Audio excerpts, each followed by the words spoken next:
Good morning. Welcome to the first of SPG's two-part webinar series on alternative pulse crops.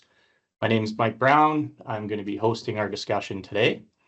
For those who are joining live, if you provided a CCA number at the time of registration, SPG will apply for CEUs on your behalf. Today we're going to be using Slido, which is an interactive tool, allows you to ask us questions and participate in live polls. You can follow the steps on the screen where you can either scan the QR code there with your phone or open a new window on your computer and enter the URL slido.com and punch in the code 7662425 and click join the event. When we launch a Slido poll, you'll be able to participate under the poll tab of your window. And at the end of each of the presentations today, we're going to have a live Q&A session with the questions from Slido popping up. So if you have any questions, please type them into the Q&A tab in Slido. And feel free to add them in at any time during the presentation. If you're having any technical difficulties, send us a message using the Slido Q&A tab and we'll assist you there. As I said, my name's Mike, agronomy manager with SPG, along with my colleague Mark Zatilny, who you'll be seeing present tomorrow on faba beans and soybeans if you're registered for that. So we split up our portfolio kind of by crop and geography. So I cover the lentil, chickpea, and dry bean side of things, which kind of has me more involved in the south and west side of the province. And Mark covers peas, fabas, and soybeans, which has him more focused in kind of the north and the east. But both of us cover kind of the whole province. We know our pulses aren't split completely by geography.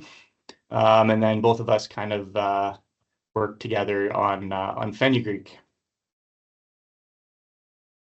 So we'll get started here and start diving right into the chickpeas. On the agenda, we'll go over some of our growing areas, our productions and our yields, some of the agronomy from basically seeding up until harvest, and then we'll chat about some of the markets and the end uses for our chickpeas. So here we can see where the seeded acres that were insured this past year were from 2024 and some of the insurance zones compared to some of our major centers and the agri-arm sites throughout the province. I had to make this map to justify some chickpea trials that we were putting in at some of the agri-arm sites. We can see that our majority of our chickpea acres are going to be focused in the 3A South crop district. This is kind of around our Gravelbourg, Assiniboia, Coronach area, but we are seeing them creep further north here, past the number one and up around Saskatoon as well. Ideally, you're going to be looking to grow your soybeans in the brown and dark brown soil zones. When we think about our dark brown and brown soil zones, comparing it to this crop insurance map, this blue area is basically going to be overlaid directly over top of our brown soil zone. The green is going to be kind of our dark brown soil zone. And then when we look at this tan color here, it's more of our dark brown to black southern transition area. Going over some of our seeded acres of chickpeas in Saskatchewan, so compared to Canada and our other pulses, we do account for 86% of the acres in Canada. In 2024, we had 411,000 of the 480 that were grown in Canada. Alberta makes up the remainder there. So basically with our chickpeas and our lentils, acreage across Canada, Saskatchewan's really carrying the load of those acres. Now, if we look at the chickpea share of pulse acres in the province, we can see we're about 7% of the acres here. In 2024, we had about 5.9 million acres of pulses seeded, and this actually the chickpea acres increased from 5% in 2023 to that 7% in 2024. 2025, again, looks like to be another strong year for chickpea acres. So some of our recent and historic yields, 10-year average in the province, we can see is roughly about 20 bushels per acre, or 1,200 pounds. We averaged just above that this year. We pulled 22 bushels per acre in the 22 season. West Central coming in the highest at 25, Southwest there at 21, and Southeast, or Southwest at 20, and Southeast at 21. So varieties. We do have two market classes in our chickpeas, the Caboolies and the Desis. Our main market class grown in Saskatchewan is going to be Caboolies. Roughly 90% of those acres are going to be seeded to that market class. Desis will make up the remaining 10%. We do have a few varieties available of both market classes. Some are newer to seed multiplication process, so you may not see certified seed available just yet on some of these varieties. You can check out the seed guide or seedlocator.net to see some of the varieties seed growers do have available currently. With these new varieties, we are seeing improvements in yields. We're also seeing better ratings and tolerance to ascochyta blight, which we'll chat about in a bit. And we are in the second year of seeing CDC Lancer as the new check replaced Amit, if you were familiar with those previous seed guides and wondering where that one went. When you're selecting a variety, 1,000 kernel weight is going to be a big option here for Kabuli producers. We do see Kabulis being bought on a size basis. Larger seeds will get usually a higher price, smaller seeds a little bit of a discount. But we do see an expanding market with CDC Pearl here, one of our smaller seeded varieties. Pasqua is going to be one of our larger seeded ones. And then you can see a couple of our Desis here, CDC Cala, Black Desi, and CDC Sunset. So a quick crash course on some of the agronomy during seeding.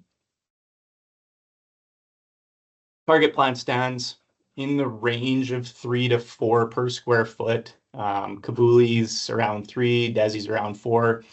But we have seen quite a few different ranges at seeding rates. We've seen some Desis or Kabulis seeded up to about 4 or 5 plants per square foot.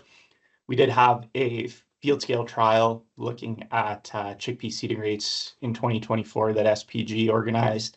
And we're actually interested in looking at some field scale trials on that again this year. So if you're interested in participating, feel free to reach out to me and we can discuss the protocol. Fertility-wise, similar to lentils and peas, relatively high users of NP and K, a little bit less on the sulfur. One thing to note with the chickpeas, they do not use the same rhizobia as our peas, lentils, and fava beans. So the pea, lentil, favas use Rhizobium leguminosarum. Chickpeas are going to use Mesorhizobium caesari. So if you're going to be growing chickpeas, make sure you do purchase the correct inoculant if you're going to be inoculating them. There are a few products currently available that have co-packed inoculants. So it would be a pea, lentil, Rhizobia species co-inoculated on the granule with the chickpea inoculant as well. Targeting fields, we want to look to seed into a well-drained, lighter textured soil. Soil temperatures, we like to target about 10 degrees Celsius for our Kabuli chickpeas, a little bit warmer. But we have seen in the past few years benefits from producers seeding a little bit earlier before we hit that 10 degrees Celsius. So give pros and cons of waiting until the soil is warm enough versus giving that chickpea a little bit of a more ideal growing conditions, earlier in season, and a little bit longer growing season length. So we do have chickpeas with scale modes. So like our peas and lentils, we do have germination where the seed stays below ground. So we've got some early season resilience to things like a frost. It can handle about a -4 to a -6, cutworms, heat cankers. So that chickpea has the ability to regrow from the scale nodes or from the seed if we see any of those early season damages. It's also sensitive to seed place fertilizers, so we're going to recommend, if possible, side band or mid-row band as much of that fertility as you can. You can do some seed safe 15 pounds per acre with the phos and potassium if needed. And then the two market classes, as we mentioned previously, on the Kabulis and the Desis. So field management. Insects don't really prefer to feed on chickpeas. They do secrete a variety of organic acids on their from trichomes on their leaves, pods, and stems, majority of which we're going to see are malic and oxalic acids. Usually you'll see the secretions a little bit later in the summer. Plants may feel wet, may have what looks like a sort of a dew on them, and you can see some of these trichomes here along the edge of the stem. Those little droplets at the very end would be the organic acid secretions. What we're also seeing on this stem is Ascochyta. So this is the big disease in our chickpeas. Highly aggressive, polycyclic, so multiple life cycles within a growing season, can spread quite rapidly in a field.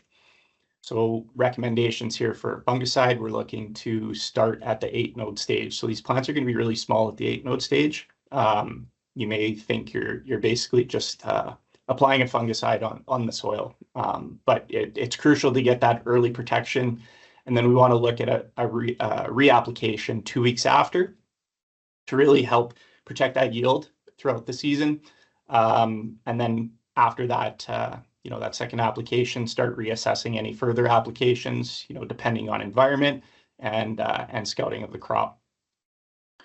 One thing to be aware of as well too is the Ascochyta is group 11 strobularin insensitivity. So we want to make sure that when we're using a fungicide, we're using a fungicide with multiple modes of action that has activity on Ascochyta outside of maybe just that group 11.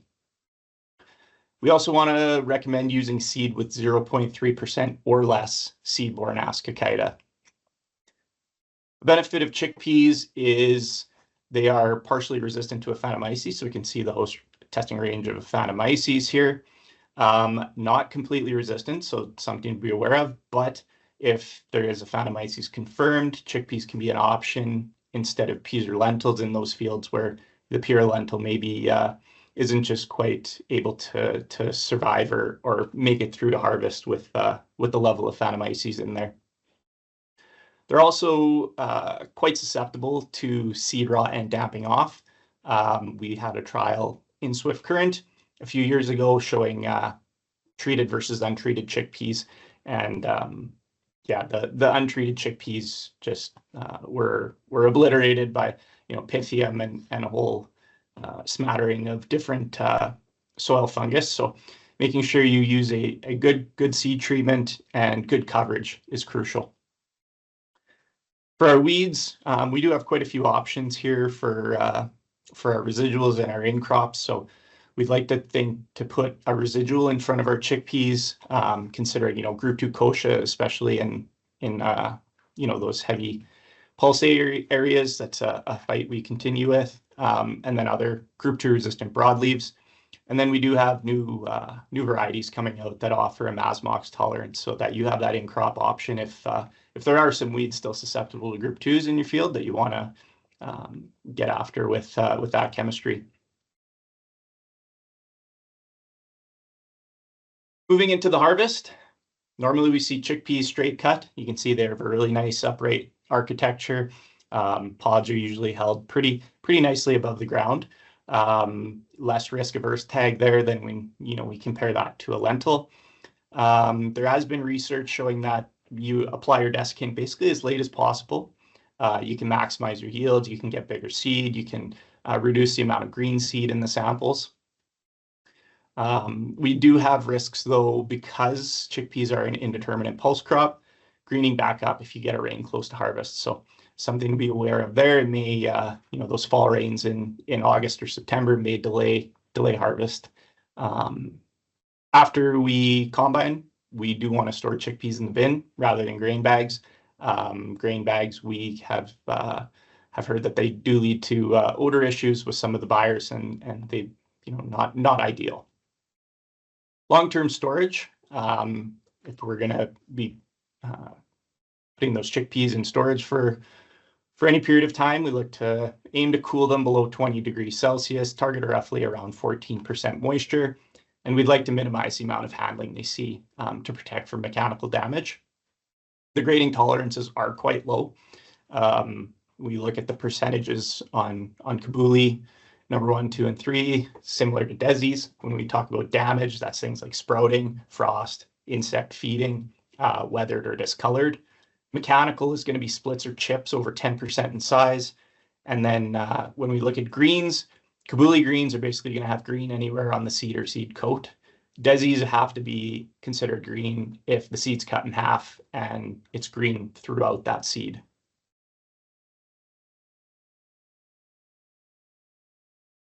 So this is a bit of a busy slide. I couldn't fit everything on it that I wanted to, so you can see there's no hummus on here, which more traditional. So I thought maybe we could show some of the non-traditional uses of chickpeas. They're relatively diversified in our export markets as well too.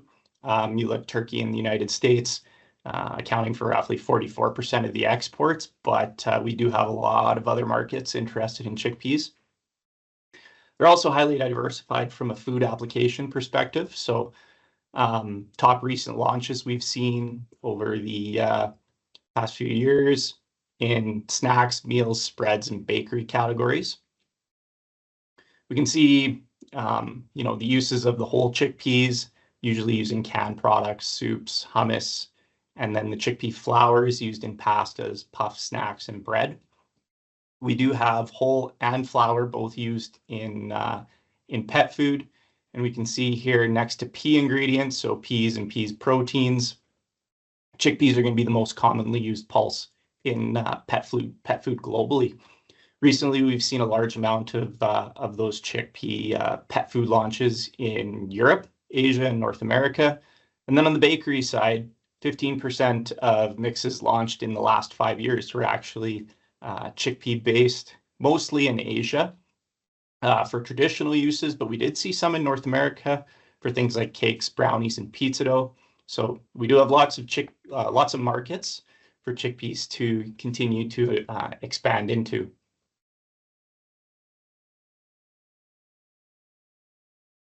Now we've got a opportunity for some interaction here. So yes, you actually have to put in work on this webinar. So we'll leave this poll open for a little bit and see what the results come in as.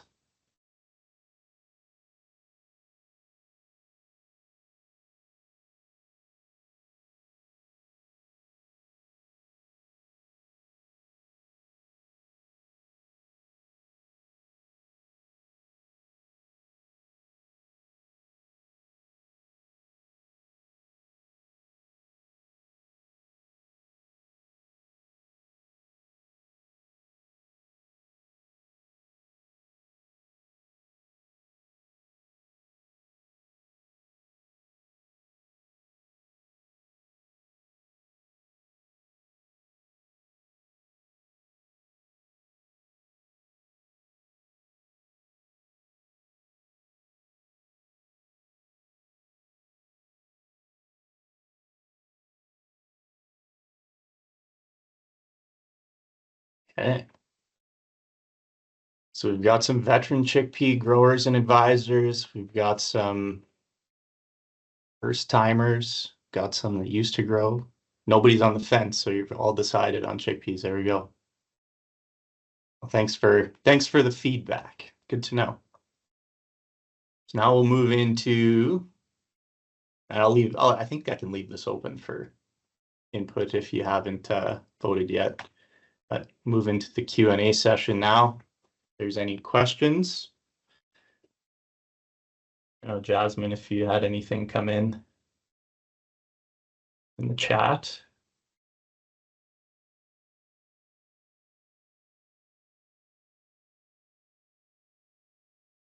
Optimum seeding date. Well, we would say 10 degrees or temperature too, right? 10 degrees Celsius for the Kabulis. But feedback from a lot of chickpea producers is basically as soon as they can ideally get them in. Like there's been chickpeas going in, 2 degrees, 5 degrees Celsius, and they're seeing benefits to getting it in at that temperature a little bit earlier rather than waiting later for that soil to warm up. So I wouldn't say there'd be, a set optimum, but there are producers that find benefits.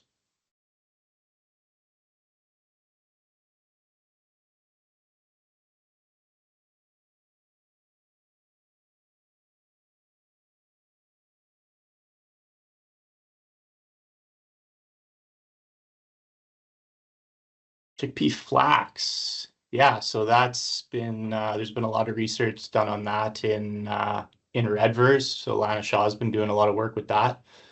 Um, Ideally, there with the chickpea flaxes, you see a potential reduction in movement of disease. So you got a little bit less of a green bridge between the chickpea to chickpea versus chickpea to flax to chickpea.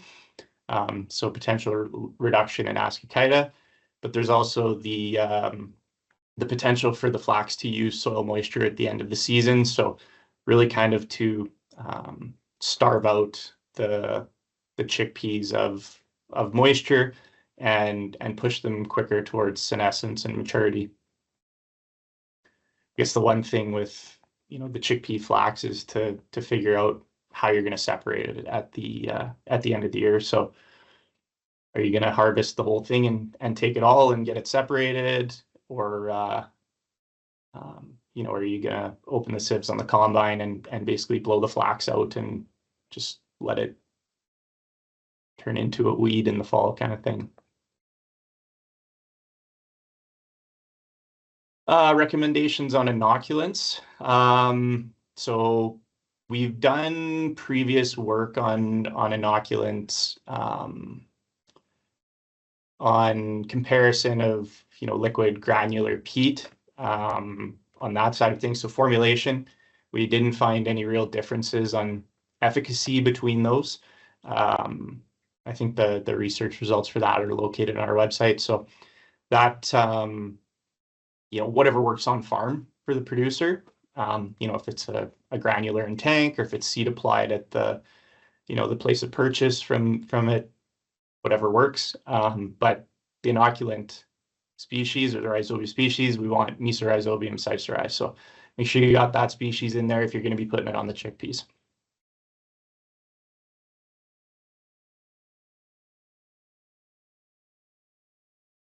Adding urea.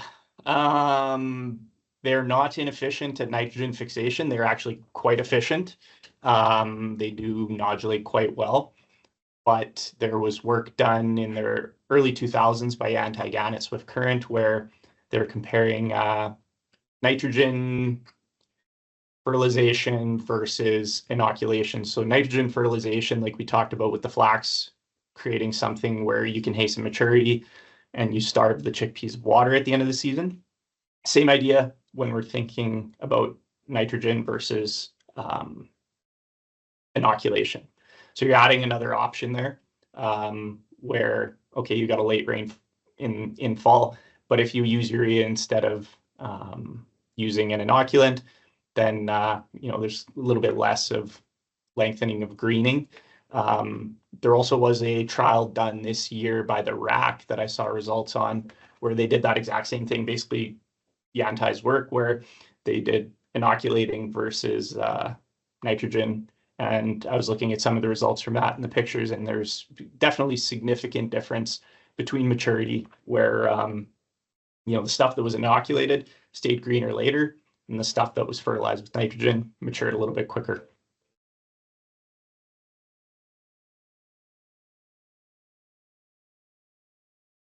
Safe to seed chickpeas on a field you've seen significant Aphanomyces issues. Yes. So like I mentioned previously, so the chickpeas are, we would say, partially resistant. They're not a total non-host like soybeans or fenugreek are total non-hosts. But that being said, the chickpeas, you won't see the symptoms as bad to the point where you're taking huge yield losses compared to a pure lentil. Like you're still running the risk of not a susceptible host, but there is potential for return of root spores back to the soil. So thinking rotation wise, that as a consideration, it's not a true non-host like we have with our soybeans or fenugreek.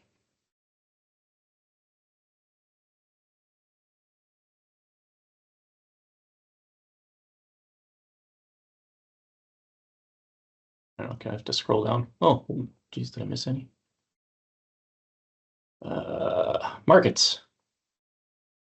So we have on our website, if you go onto SPG's website and basically scroll right to the bottom of our homepage, there's buyer-seller directory listing. So we have a listing of basically anyone that's on that list is going to be licensed and bonded with the CGC. So you can filter that list by crop. So if you search by chickpeas, you can see basically all the buyers and exporters for chickpeas there. So depending on the buyer, it may change the markets they're selling into, but that one slide we had did show kind of a list of our exports of where we go.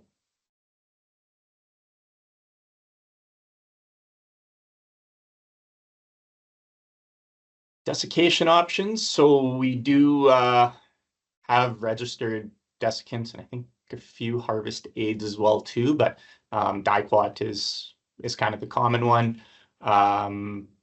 Not aware of desiccation issues with market access. Trying to think if there's any other chemistries. We have the recommended pre-harvest intervals with our herbicides and our fungicides. So basically we follow those and the maximum residue limits and keepitclean.ca and understand, what maybe the issues are of the year or continuing issues that we want to understand what not to use on our pulse crops. That would be kind of where you get that info for that. But I'm unaware for any market issues on that. Yeah. Oh, I should have put that slide in. Okay. So the chickpeas advantage or disadvantage with higher plant population and higher seeding rates. So the trial we did last year, we looked at basically it was like 2, 4, and 7 plants per square foot. This was field scale using the farmer's equipment. We replicated and randomized it. What we also did was we screened all the chickpea samples when we took samples from all the plots that were harvested. So we know chickpeas, roughly you get discounted a little bit on the smaller seeds. Larger seeds you make more money on. So what we did is on the smaller seeded stuff, or on the lower plant population, our yields were lower. On the standard population, yields were higher, and then at our highest seeding rate at 7, our yields were the highest. So what we did there is we screened the seeds and samples from each of those treatments to figure out what ratio of 10 mil, 9 mil, 8 mil, 7 mil seeds were on each of those trials. Now, the lower seeding rate, we had a little bit more of 8 mil or 9 mil seed. And then we ended up, but with the prices we used for the bids, the high seeding rate with the higher yield still made us more money. So yeah, there's some interest in that. We've got a few small plot trials going on with that this year as well too. So we've got 3 different varieties. I think we're using Pasqua, Orkney, and Lancer at 2 different seeding dates and 3 different seeding rates across the province in small plots to basically see what the ideal one would be for those varieties in those areas. That was kind of a long-winded answer.